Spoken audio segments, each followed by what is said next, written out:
खाली हाथ।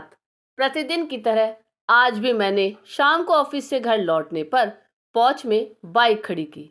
बरामदे में कुर्सी पर बैठे बाबूजी आज भी एकटक मुझे ही देख रहे थे। मेरे एक हाथ में बैग था और दूसरा हाथ खाली। मैं वही बरामदे में उनके पास ही खाली कुर्सी पर बैठ गया और पूछा, कैसे हो? सब ठीक तो है ना हाँ बेटा, और तुम? अच्छा हूँ। पिछले 2 वर्षों से, जब से माँ का देहांत हुआ है, यही क्रम चल रहा था। शाम को जब ऑफिस से लौटता तो बाबूजी मुझे दालान में रखी कुर्सी पर बैठे मिलते। लगता जैसे वे मेरी ही प्रतीक्षा कर रहे हो। मुझे एक मासूम बच्चे की तरह गेट खुलने की ही प्रतीक्षा करते हुए मिलते। इसके बाद वे बाहर घूमने चले जाते और मैं अपने कामों में व्यस्त हो जाता।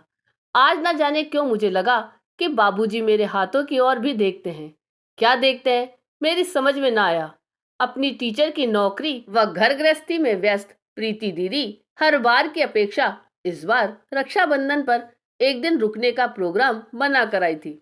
मेरी पत्नी रेनू दोनों बच्चों को लेकर दोपहर में दीदी से राखी बंधवाकर अपने भाई को राखी बांधने मायके चली गई।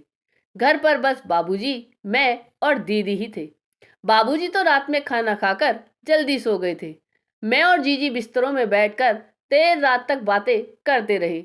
दीदी बताने लगी कि कैसे जब बाबूजी शाम को ड्यूटी से वापस आते थे तो हम लोगों के खाने के लिए रोज कुछ ना कुछ जरूर लाते थे।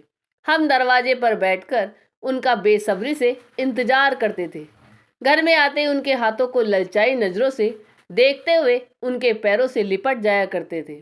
कभी कभी बाबूजी खाने की चीज अपने बैग में छिपा लेते थे तो हम मायूस हो मुंह लटकाकर बैठ जाते। मुस्कुराते हुए बाबूजी जब बैग में से खाने की चीज निकालते तो हमारे चेहरे खिल उठते थे। तब समय एवं परिस्थिति के हिसाब से उस बैग में रोज कुछ न कुछ नया होता, हम बच्चों के खाने के लिए। फिर माँ हम दोनों भाई बहनों को बराबर में बिठाकर बड़े प्यार से खिलाती।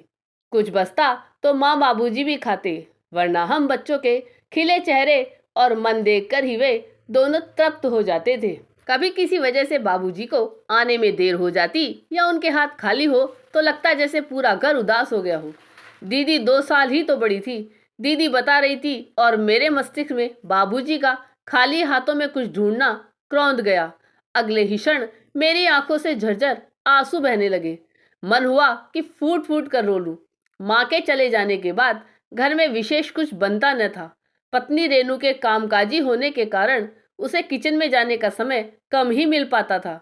इसलिए मेरी शादी के बाद भी माँ जब तक रही तब तक बाबूजी और हमें खाने पीने की विशेष चीजों की कमी ना रही। हे भगवान, मुझसे इतना बड़ा अपराध कैसे हो सकता है? क्यों मैं ये भूल गया कि बच्चे बूढ़े एक समान होते हैं?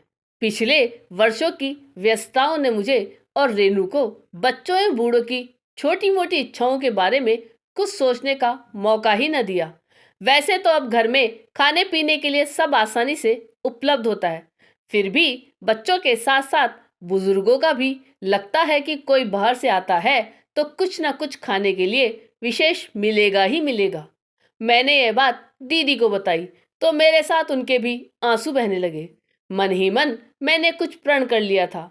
दूसरे दिन जब मैं ऑफिस से लौटा तो आज भी बाबूजी यथावत उसी जगह व उसी मुद्रा में बैठे थे। मैं गाड़ी की डिग्गी से एक हाथ में बैग और दूसरे हाथ में गरम जलेबी का लिफाफा निकालकर बाबूजी की ओर बढ़ गया।